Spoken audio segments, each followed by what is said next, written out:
दोस्तों नमस्कार। मिथुन राशि वाले मेरे मित्रों, आप सभी का आज के ज्योतिष के इस विशेष कार्यक्रम में बहुत बहुत स्वागत है। हृदय से अभिनंदन है। माता रानी आपके जीवन में सुख सुविधाएं भरें और आपके हर एक कष्ट को समाप्त करें, ऐसी हम माई से कामना करते हैं। दोस्तों, आपके घर के मुख्य दरवाजे के सामने पड़ी हुई है एक ऐसी अपशकुनी चीज जो आपके जीवन में घोर नकारात्मकता को भर रही है और आपके जीवन में हर प्रकार के विनाश के लिए जिम्मेदार है। वैसे भी आपके जीवन में इस समय जो परिस्थितियां चल रही हैं, ग्रहों की जो स्थिति का निर्माण हुआ है, वह कोई अच्छी स्थिति नहीं है। ऐसे में यदि यह अपशकुनी चीज अपने पूर्ण प्रभाव पर आ जाए तो आपके जीवन में बहुत गहरी और विनाशकारी लीलाएं मचा सकती है। तो ऐसे में आपको इस एक चीज से मुक्ति बहुत जल्द प्राप्त कर लेनी चाहिए। लेकिन अब आपके मन में यह प्रश्न अवश्य आ रहा होगा कि आखिर ऐसी कौन सी चीज है जो आपको इतना अधिक परेशान कर रही है और उसे वहां किसने रखा है। जी हाँ दोस्तों, यह विचार करने वाली बात है, क्योंकि कभी भी कोई भी वस्तु अपने आप कहीं पर नहीं पहुंचती है। जब वह कहीं पर पाई जाती है तो जरूर उसे वहां रखने वाला भी होता ही है। अब यदि कोई अपशकुनी चीज आपके घर के सामने रखी गई है तो निश्चित तौर पर उसे कोई रखने वाला भी होगा, और जब किसी ने वहां रखा है तो वह जानबूझकर किया गया काम है। यानी कि यह एक ऐसी वस्तु है जो आपके जीवन में परेशानियों को खड़ी करने के लिए रखी गई है और किसी ने जानबूझकर इसे वहां पर रखा है। जी हाँ दोस्तों, आपके कई ऐसे शत्रु हैं जो आपके अपनों में ही छुपे हैं, लेकिन आपके जीवन में पल भर की खुशियां भी बर्दाश्त नहीं कर सकते हैं। यदि आपके चेहरे पर एक मुस्कुराहट आ जाए तो उनके सीने पर सांप लौटने लगते हैं। जी हाँ दोस्तों, फिर हर पल वे यही सोचते हैं कि कैसे आपके जीवन से हर एक सुख और चैन को छीना जाए, और इसी कोशिश का नतीजा है इस प्रकार की चीजें जो आपके आसपास रख दी जाती हैं, जिनकी नकारात्मकता आपको कई तरह से परेशान करने लगती है। जी हाँ दोस्तों, आपने कई बार अपने जीवन में ऐसा महसूस किया होगा कि जब आपका कोई कार्य बहुत अच्छा चल रहा है, आपको पूरी उम्मीद होती है कि अब हमें इस कार्य में पूर्ण सफलता प्राप्त होगी, तभी अचानक कुछ ऐसा होता है कि नतीजा पूर्ण रूप से बदल जाता है। यानी आपकी उम्मीदों पर पानी फिर जाता है। फिर चाहे आप किसी व्यापार में पैसा लगाने के बारे में सोचें या किसी नई नौकरी की तैयारी कर रहे हों और आपको उम्मीद हो कि अब आपकी नई नौकरी लग ही जाएगी या फिर आपको व्यापार में सफलता प्राप्त हो ही जाएगी, लेकिन होता इसका एकदम उल्टा है। कई बार तो यह भी देखा गया है दोस्तों कि लोगों की लगी हुई नौकरी भी छूट जाती है और अच्छे खासे जमे हुए व्यापार भी तहस नहस और बर्बाद हो जाते हैं। नकारात्मक शक्तियों में बहुत अधिक विनाश को मचाने वाली ऊर्जा होती है, तो इनसे जितना हो सके उतना दूर रहने की कोशिश करनी चाहिए। अब आप दूर कैसे रहेंगे, विचार करने की बात यह है, क्योंकि जब हमें यह पता ही नहीं होगा कि बीमारी क्या है तो हम उसका इलाज कैसे करेंगे। आपने देखा होगा कि डॉक्टर भी जब बीमारी बढ़ जाती है तो पहले चेकअप करवाने के लिए बोलता है, और जब नतीजा आता है जिस बीमारी का, उसी का इलाज शुरू करता है।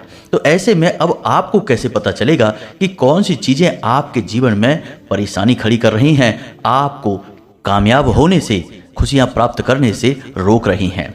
तो इन चीज़ों के बारे में जानकारी हम आपको दे रहे हैं। हमने आपको ऐसे ही कई विषयों पर बहुत गहरा ज्ञान दिया है दोस्तों। यदि आप हमारे चैनल को लगातार देखते हैं, हमारे वीडियो देखते हैं, तो आपको कई गहरे विषयों का बहुत अच्छी तरह से ज्ञान हो चुका है। जी हाँ दोस्तों, हमने आपके संपूर्ण घर, संपूर्ण जीवन और आपकी संपूर्ण राशि और कुंडली का कई बार विस्तार से वर्णन किया है, आपको सारी बातें खुलकर बताई हैं। तो ऐसे में यदि आप हमारे आज के इस वीडियो को भी देखेंगे तो आपको निश्चित तौर पर कुछ अनोखा, कुछ बहुत ही अद्भुत सीखने को मिलेगा, और इसके बाद आप स्वयं ही अपनी इस नकारात्मक ऊर्जा को अपने आप से दूर भगा पाएंगे, और कहने का मतलब यह हुआ कि अपना इलाज खुद ही कर पाएंगे। जी हाँ दोस्तों, अब एक बात यहाँ पर हम आपको बता दें कि दोस्तों जो भी ज्ञान की बातें हम आपको बताते हैं वे पहले से ही बहुत प्रमाणिक होती हैं और बहुत ही अध्ययन के बाद मेहनत से इन्हें एक वीडियो के रूप में हम आपके लिए लेकर आते हैं।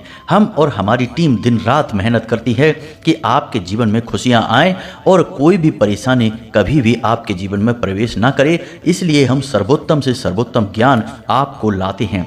और आपके जीवन को संवारने की कोशिश करते हैं। बस बदले में हम आपसे यह चाहते हैं कि आप हमारे इस वीडियो को पूरा देखें।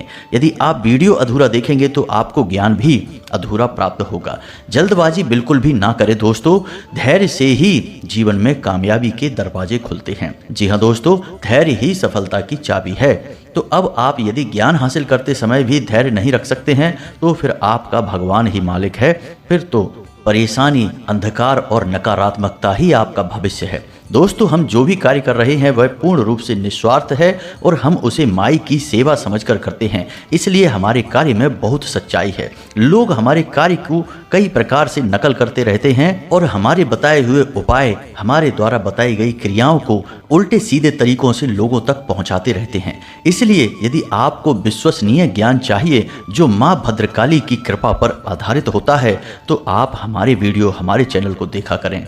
उम्मीद है दोस्तों कि आप हमारी बातें, हमारी भावनाओं और भाव को अच्छी तरह से समझ रहे होंगे। तो चलिए आज के इस महान वीडियो की शुरुआत करते हैं, लेकिन माई को पहले आभार व्यक्त करना बहुत आवश्यक है। तो सबसे पहले माई को याद करते हुए कमेंट बॉक्स में जय माँ भद्रकाली कृपा करो 1 बार नहीं 3 बार लिखना। माई की आपको पूर्ण कृपा प्राप्त होगी। हम भी माई से ऐसा निवेदन करेंगे कि आपको जीवन में सुख सुविधाएं प्राप्त हों, तकलीफें दूर हों। इसी के साथ साथ दोस्तों, जैसे कि हम हमेशा कहते हैं कि आप अपना नाम, अपना स्थान और अपने जीवन की समस्या कमेंट बॉक्स में लिखकर भेज दें। हम शनिवार के होने वाले सर्व मनोकामना पूर्ति हवन में आपके नाम से आहुतियां करवा देंगे और माई के दिव्य दरबार में आपके नाम की अर्जी भी लगा देंगे। फिर आपके जीवन की हर तकलीफ माई की तकलीफ होगी और उन तकलीफों से आपको मुक्त करना माई की जिम्मेदारी होगी।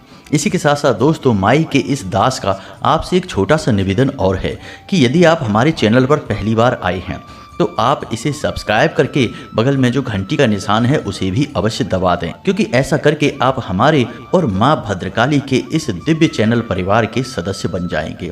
और जब आप परिवार के सदस्य बन गए तो फिर आपके ऊपर तो माई की कृपा निश्चित तौर पर आएगी ही। तो इसी कामना के साथ, इसी भाव के साथ आज के इस महान ज्ञानवर्धक वीडियो की शुरुआत करते हैं। दोस्तों, हम लंबे समय से आपकी राशि पर नजर रखे हुए हैं, क्योंकि पूरे राशि चक्र में एकमात्र आपकी ही राशि ऐसी है जिसे बड़ी ही परिश्रम, बड़ी ही मेहनत के साथ सफलता प्राप्त होती है। बहुत संघर्ष करना पड़ता है और सबसे बड़ी बात कि आपको अपनों से ही बहुत चोट खानी पड़ती है। हालांकि आप किसी के लिए गलत नहीं करते हैं, लेकिन लोग आपकी भावनाओं की कभी कद्र नहीं करते हैं। आपने तन मन धन से लोगों के साथ अच्छाई करने की खूब कोशिश की है, लेकिन अंत में जाकर नतीजा बुरा ही होता है और आपको मन ही मन इस बात का बहुत अफसोस रहता है कि लोग पता नहीं क्यों आपकी भावनाओं को कभी समझ ही नहीं पाते हैं। तो जब आपके मन में इतनी सच्चाई है, आपके मन में इतना प्रेम है, तो हम क्यों ना आपके लिए प्रयास करें और हम क्यों ना माई से निवेदन करें कि आपके जीवन में खुशियां भरें। तो बस इसी वजह से हम आपके जीवन की हर एक स्थिति, हर एक ग्रह दशा पर पूरी नज़र रखे हुए हैं। तो दोस्तों, हम आपको बता दें कि इस समय आपके जीवन में जो ग्रह स्थितियां बन रही हैं वे आपके अनुकूल नहीं हैं। आपको कई तरह से परेशानी खड़ी होगी। सबसे बड़ी परेशानी आपकी रहेगी आर्थिक स्थिति। जी हाँ दोस्तों, पैसे रुपए का लेन देन आप जहां भी करेंगे, जैसे भी करेंगे, फंसेंगे। पैसा आपका अटकेगा, आपकी बात खराब होगी। अब चाहे आपने किसी से पैसा लिया है या आपने किसी को पैसा दिया है, दोनों ही स्थितियां आपके लिए अनुकूल नहीं है। तो ऐसे में हम तो आपको यही कहेंगे कि आप जितना हो सके उतना पैसे का लेन देन कम से कम करें। व्यापार में किसी भी प्रकार की उधारी ना करें, अन्यथा आप बहुत परेशान हो जाएंगे। इसी के साथ साथ दोस्तों, काम धंधे व्यापार से जुड़े कोई भी बड़े बदलाव, बड़े फैसले अभी इस समय आपको नहीं लेने हैं। जी हाँ दोस्तों, आने वाला 10 से 12 दिन का समय आपके जीवन में बड़ा ही प्रतिकूल है। कुछ ग्रह स्थितियां आपके पूर्ण रूप से प्रतिकूल हो रही हैं, जो आपको कई प्रकार से परेशानी खड़ी करेंगी, लेकिन मूल परेशानी धन संपत्ति को लेकर ही रहेगी। अब ऐसे में दोस्तों, आपके जो विरोधी हैं, जो आपसे जलते हैं, उनके लिए यह समय सुनहरा समय कहा जाएगा, क्योंकि जब जीवन में ग्रह स्थिति कमजोर होती है तो असल में यह वही समय होता है जब तांत्रिक क्रिया करने वाले सक्रिय हो जाते हैं, क्योंकि ऐसे में आपका सुरक्षा घेरा, आपके रक्षक आपकी पूर्ण रूप से रक्षा नहीं कर पाते हैं। याद रखें दोस्तों कि ग्रह हमारे रक्षक भी हैं, हमें सुख सुविधाएं भी देते हैं और हमें परेशान भी करते हैं। तो जब नकारात्मक भाव में ग्रह गोचर होता है, ग्रह स्थितियां नकारात्मक बनती हैं, तो आपके सबसे बड़े रक्षक आपसे दूर हो जाते हैं और इन्हीं नकारात्मक परिस्थितियों का लाभ उठाते हैं तांत्रिक क्रिया करने वाले लोग। जी हाँ दोस्तों, गलत क्रियाओं को करने वाले लोग इस समय का भरपूर लाभ उठाते हैं और आपके ऊपर कई तरह से प्रहार करते हैं नकारात्मक ऊर्जाओं का, क्योंकि आपके आसपास तो वैसे ही नकारात्मक ऊर्जाओं का वातावरण है। तो अब ऐसे में और अधिक नकारात्मकता आपकी ओर भेजना बहुत आसान है। कहने का मतलब यह है कि यह वही समय है जब छोटी से छोटी तांत्रिक क्रिया भी आपका बड़ा विनाश कर सकती है। अब आपको ऐसे में सतर्क रहना बहुत आवश्यक है। दोस्तों, हम आपको एक बहुत अच्छी सलाह दे दें, जो कि आपको हम पहले भी देते चले आ रहे हैं, लेकिन आपने उसके ऊपर कभी ध्यान नहीं दिया। तो अब ध्यान से सुनिए दोस्तों, यदि आप किसी प्रकार की दैवीय शक्ति की आराधना करते हैं, चाहे हनुमान जी हैं या भोले बाबा हैं या फिर दुर्गे माँ हैं, किसी की भी आप पूजा आराधना करते हैं, तो वह अच्छी बात है, लेकिन वे बहुत बड़ी और परम ऊर्जाएं हैं। उनको साधना इतना आसान नहीं है, यानी कि उनकी दैवीय कृपा इतनी आसानी से प्राप्त नहीं होती है। तो ऐसे में यदि आपको अपने जीवन के हर एक क्षेत्र में दैवीय कृपा का साथ चाहिए, सुरक्षा घेरा मजबूत चाहिए, तो आपको 2 दैवीय शक्तियों की हमेशा पूजा आराधना मान सम्मान करना चाहिए। और ये दैवीय शक्तियाँ आपसे ही जुड़ी हुई हैं, आपके जीवन से, आपके घर से और आपके परिवार के हर एक सदस्य से इनका नाता होता है।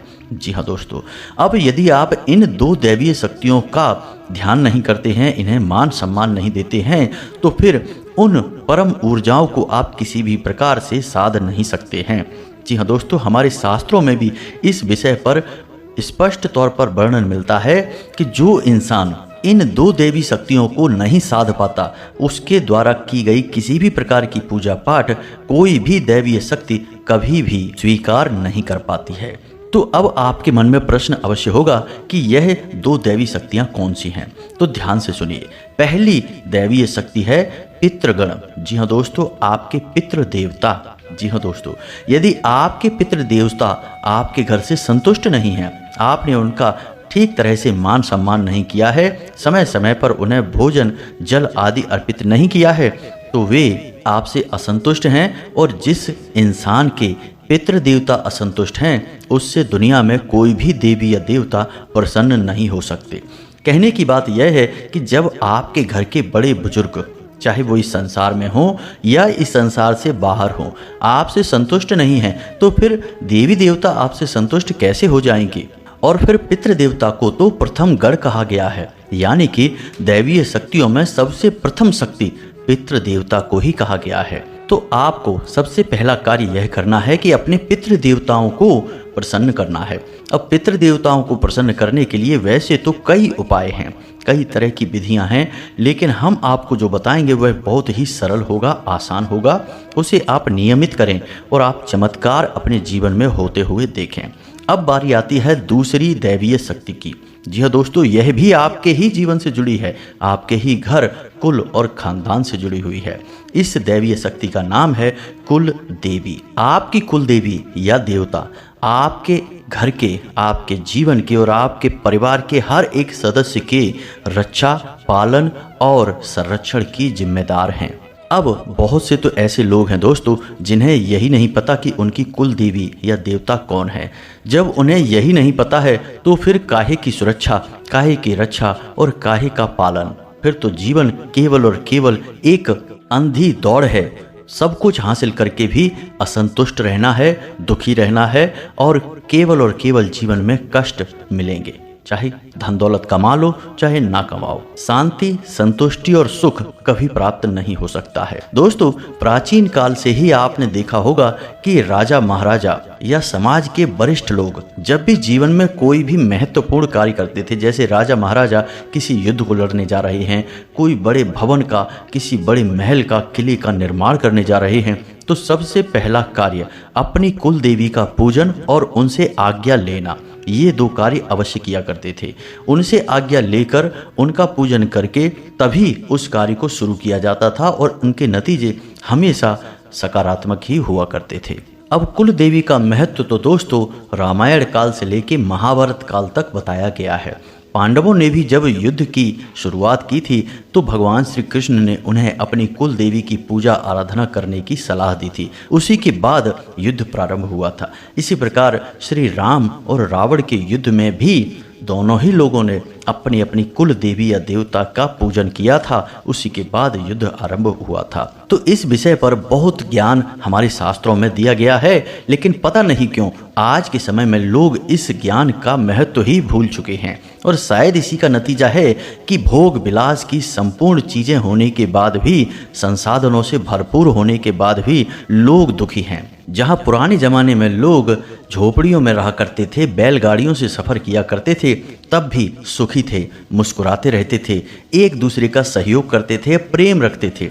वहीं आज लोग एयर कंडीशन घरों में रह रहे हैं, एयर कंडीशन गाड़ियों में घूम रहे हैं और जितना मन उतना खर्च कर रहे हैं, खूब पैसा कमा रहे हैं, तब भी दुखी के दुखी हैं। अब जिनके पास धन दौलत पैसा सुविधाएं नहीं हैं वे तो दुखी हैं ही खैर, लेकिन जिनके पास ये सब है वे भी दुखी हैं, टेंशन में हैं, परेशान रहते हैं। इसका कारण क्या है दोस्तों? अब लोग मेहनत करके संघर्ष करके चीज़ें तो हासिल कर लेते हैं, सुविधाएं तो हासिल कर लेते हैं, लेकिन मानसिक शांति, सकारात्मक ऊर्जा कहाँ से लाओगे? वह तो आपको तभी मिलेगी जब आप अपने प्रथम गढ़ और अपनी कुल देवी की पूजा करोगे, क्योंकि वही तो आपके कुल की पालनहार हैं, आपकी संरक्षक हैं।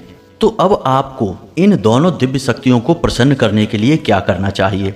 दोस्तों हम आपको बता दें कि आपके घर में जो दीपक है वह बहुत बड़ी प्रचंड शक्ति है। हर एक दिव्य शक्ति को प्रसन्न करने का मार्ग एक दीपक है। अब आपको दीपक कहाँ जलाना है, किस प्रकार जलाना है, बस इतना पता चल जाए तो दिव्य शक्तियाँ प्रसन्न हो जाती हैं। अब दिव्य शक्तियाँ कोई इंसान नहीं है जो आपसे चीज़ें मांग रही हैं। आपकी सेवा, खुशामद और चीज़ों से उन्हें कोई लेना देना नहीं है। वे तो ऊर्जाएं हैं और आपके भाव को मांग रही हैं, भावनाएं मांग रही हैं। तो आपको क्या करना है कि 2 दीपक जलाने हैं। जी हाँ दोस्तों, दीपक मिट्टी के होने चाहिए।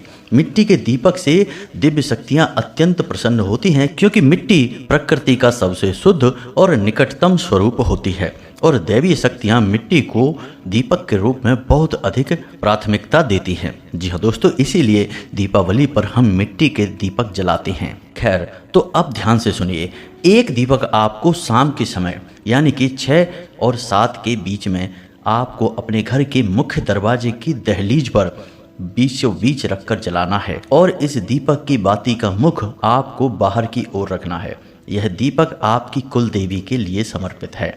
दूसरा दीपक आपको अपने घर के दक्षिण और पश्चिम दिशा के बीच बनने वाले कोण पर, यानी जैसे नैऋत्य कोण या फिर पितृगणों का कोण कहते हैं, इस कोने पर आपको जलाना है। अब कुछ लोग पितृ के लिए दीपक दक्षिण दिशा में भी जला देते हैं। आप जला सकते हैं, कोई बुराई नहीं है, क्योंकि दक्षिण दिशा भी पितृगणों की दिशा मानी जाती है, लेकिन यह यम की दिशा भी होती है। तो यहाँ पर अगर आपने जरा सी भी चूक कर दी तो यह आपके जीवन में भयंकर नकारात्मकता ला सकती है। अब चूक क्या है यह सुनिए। आपने यदि दीपक जलाते समय मन में नकारात्मक भाव रखे, किसी प्रकार का क्रोध रखा, कोई ऐसी बात आपके मुख से निकल गई जो कि बहुत ही नकारात्मक है, या फिर आपने दीपक जलाया और तेल समाप्त होने से पहले ही वह दीपक बुझ गया, तो ये सारी चीज़ें नकारात्मक हैं और ऐसे में ये नकारात्मक ऊर्जा को आकर्षित करेंगी और आपने दीपक जला दिया है मृत्यु की दिशा में, तो आप समझिए कि कितना विनाश हो सकता है। तो इससे बेहतर यह होगा कि सर्वोत्तम दिशा जो केवल और केवल पितृगणों के लिए बनी है वह है नैऋत्य कोण। तो सबसे पहले आपको देखना है कि आपके घर की दक्षिण दिशा कहाँ है, उसके बाद पश्चिम दिशा कहाँ है, और इन दोनों के ठीक बीचों बीच जो कोण बन रहा है, कोना है, वही नैऋत्य कोण है। वहाँ पर आपको एक दीपक जलाना है। इससे आपके पितृ बहुत प्रसन्न हो जाएंगे। दोस्तों, इन कार्यों को तो निश्चित तौर पर हर एक इंसान को करना ही चाहिए, तभी जीवन में सुख समृद्धि आ सकती है। इसी के साथ साथ दोस्तों, आप जब भी कोई भी पूजा पाठ प्रारंभ करें तो सबसे पहले अपने पितृगणों को याद करें और उनसे कहें कि हम जो भी पूजा पाठ कर रहे हैं, भगवान इस पूजा पाठ का कुछ ना कुछ भाग हमारे पितृगणों को भी अवश्य समर्पित करें। इससे पितृगण बहुत प्रसन्न होंगे जब वे सुनेंगे यह, जब वे आपके इस भाव को महसूस करेंगे तो बहुत प्रसन्न होंगे। और देखना आपके जीवन में कैसे सकारात्मकता आती है, कैसे आपकी खुशियाँ आपको वापस प्राप्त होती हैं। दूसरा कि पूजा शुरू करने से पहले आपको अपनी कुल देवी या देवता को याद अवश्य करना चाहिए। उनको याद करके, उनको मन में ध्यान करके, हाथ जोड़कर फिर अपनी पूजा को प्रारंभ करना है। फिर चाहे आप किसी भी देवी देवता की पूजा करिए, वह पूजा सिद्ध हो जाएगी। ये 2 कार्य आप करिए। इसके बाद जीवन में कैसे परिवर्तन आते हैं ये आप हमें कमेंट करके बताना। 100% आपको लाभ प्राप्त होंगे, हमें पूर्ण विश्वास है। अब हम बात करते हैं उसी मुख्य विषय की जहां से हमने वीडियो प्रारंभ किया था, यानी कि आपके घर के मुख्य दरवाजे के सामने उस पड़ी हुई नकारात्मक अपशगुनी तांत्रिक वस्तु के बारे में। तो दोस्तों, आपके घर के दरवाजे के ठीक सामने यदि कोई ऐसी वस्तु पड़ी है जो कि अचानक से आ गई है और वह कुछ अजीब है, जैसे कि लाल रंग का कपड़ा, जैसे कि काटा हुआ नींबू, और उस नींबू के ऊपर किसी प्रकार का सिंदूर लगा हुआ है, या उसमें लौंगे गाड़ी गई हैं, या फिर बालों का कोई गुच्छा, या फिर कोई हड्डी का टुकड़ा, या फिर नाखून। दोस्तों, ये सारी चीज़ें तांत्रिक क्रिया की ओर इशारा करती हैं। जब तांत्रिक क्रिया बहुत ही सघन होती है, यानी बड़ी तांत्रिक क्रिया की गई होगी, तो आपको किसी प्रकार की कपड़े की बनी हुई कोई गुड़िया भी मिल सकती है, या फिर नींबू मिलेगा जिसे काटा गया है, और उसका जो धारदार हथियार है जिससे वह नींबू काटा गया है वह भी वहीं छोड़ा गया होगा। ये क्रिया तो मारण क्रिया होती है। यदि ऐसा कोई सामान आपके घर के बाहर मिलता है तो आपको बहुत सतर्क हो जाना है, बहुत होशियार हो जाना है। इन चीज़ों को भूल कर भी छूना नहीं है, ना ही किसी से इस विषय पर कोई बात करनी है। आपको बस इतना करना है कि इन चीज़ों के ऊपर आप पेट्रोल डालें, तेल डालें और इन पर आग लगा दें, इन्हें जहाँ के तहाँ भस्म कर दें। यह पहला कार्य होगा आपका। उसके बाद आपको अपने घर में नमक के पानी से पोंछा लगवाना है, फिर पूरे घर में गंगा जल छिड़कना है, और घर के मध्य रोज शाम के समय एक कटोरी में थोड़ा सा कपूर लेना है, और उस कपूर के ऊपर थोड़ा सा लोहबान और गुग्गल रख के जलाना है। हनुमान जी को स्मरण करना है और उनसे कहना है कि आपके घर में जो भी नकारात्मकता आई है उसे आप दूर करें। रोज शाम के समय हनुमान चालीसा का पाठ भी करें। इसके बाद दोस्तों, आप एक कार्य और करें, फिर आपको इस नकारात्मकता से मुक्ति प्राप्त हो जाएगी। आपको एक लौंग का जोड़ा लेकर अपने घर के हर एक कोने में, हर एक दिशा में घूमना है। लौंग के जोड़े को आप मुट्ठी में दबा कर रखें और अपने घर के हर एक कोने में घूमें। उसके बाद अंत में आपको एक कटोरी लेनी है और उस कटोरी में कपूर थोड़ा सा रखना है, और उस कपूर के ऊपर वह लौंग का जोड़ा रखना है, और लौंग के जोड़े को रखकर अपने घर के मुख्य दरवाजे के बाहर, जी हाँ दोस्तों, दहलीज पर नहीं करना है, बाहर निकाल कर इसे जला देना है। ऐसा कार्य आपको कम से कम 7 दिनों तक करना होगा। ऐसा करने से आपके जीवन में जो भी नकारात्मक क्रिया की गई है, तांत्रिक क्रिया की गई है, वह पूर्ण रूप से प्रभावहीन हो जाएगी, क्योंकि जैसे ही वह आपके जीवन में प्रवेश करेगी आपने उसकी काट कर दी है। दोस्तों, याद रखना कि कोई भी नकारात्मक क्रिया की गई हो, तांत्रिक क्रिया की गई हो, वह एकदम से प्रभाव नहीं डालती है, धीमे धीमे अपना प्रभाव शुरू करती है। यदि आपने शुरुआत में ही उसका इलाज कर दिया तो आपको उससे तुरंत मुक्ति प्राप्त हो जाती है। लेकिन यदि यह नकारात्मक ऊर्जा बहुत अधिक बढ़ जाए और बड़ी विनाश लीलाएं मचाने लगे, फिर इनसे मुक्ति प्राप्त कर पाना बहुत मुश्किल कार्य है। फिर तो इनकी काट बड़ी बड़ी क्रियाओं को करके ही की जा सकती है। तो अब यदि आपके घर के दरवाजे पर ऐसी कोई भी वस्तु देखने को आपको मिल जाए तो आप यही कार्य करें जो हमने आपको समझाया है। दूसरा, वास्तुशास्त्र के अनुसार कुछ जरूरी बातें हैं, इन्हें भी ध्यान से समझिए। अपने घर के सामने यानी दरवाजे के ठीक सामने 10 फीट की दूरी तक कोई भी भारी वस्तु आपको नहीं रखनी है। लोग अपने वाहन को अपने घर के दरवाजे के ठीक सामने ही पार्क कर देते हैं, यह बहुत ही गलत है। किसी भी प्रकार का भारी सामान, कचरे का ढेर, किसी भी प्रकार की गंदगी या फिर गंदे पानी का किसी प्रकार का कोई गड्ढा, नाला, कुछ भी यदि आपके घर के दरवाजे के सामने है तो यह भी आपके जीवन में, आपके घर में नकारात्मकता को आकर्षित करता है। इन चीज़ों की सही से व्यवस्था करें। घर के दरवाजे को जितना हो सके उतना साफ सुथरा रखें और प्रकाश की पूर्ण व्यवस्था भी रखें। बस इन कार्यों को आप करें और आप देखेंगे कि आपके जीवन में जो नकारात्मक स्थितियां बन रही हैं वे आपको बहुत अधिक नुकसान नहीं पहुंचाएंगी।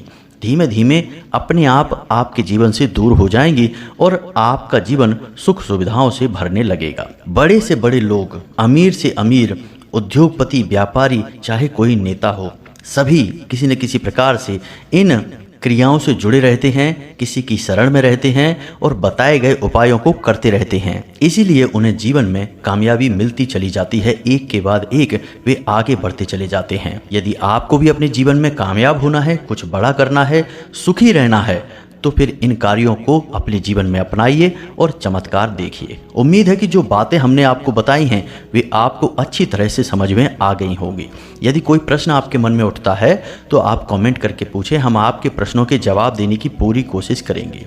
इसी के साथ साथ आज के इस वीडियो को विराम देते हैं। कमेंट में पूरे भक्ति भाव के साथ जय माँ भद्रकाली कृपा करो एक बार नहीं 3 बार लिखना। साथ ही साथ वीडियो यदि पसंद आया तो इसे लाइक भी अवश्य करें, इससे हमारा मनोबल बढ़ जाएगा। मिलते हैं अगले ज्ञानवर्धक वीडियो में, तब तक के लिए धन्यवाद। जय माता की।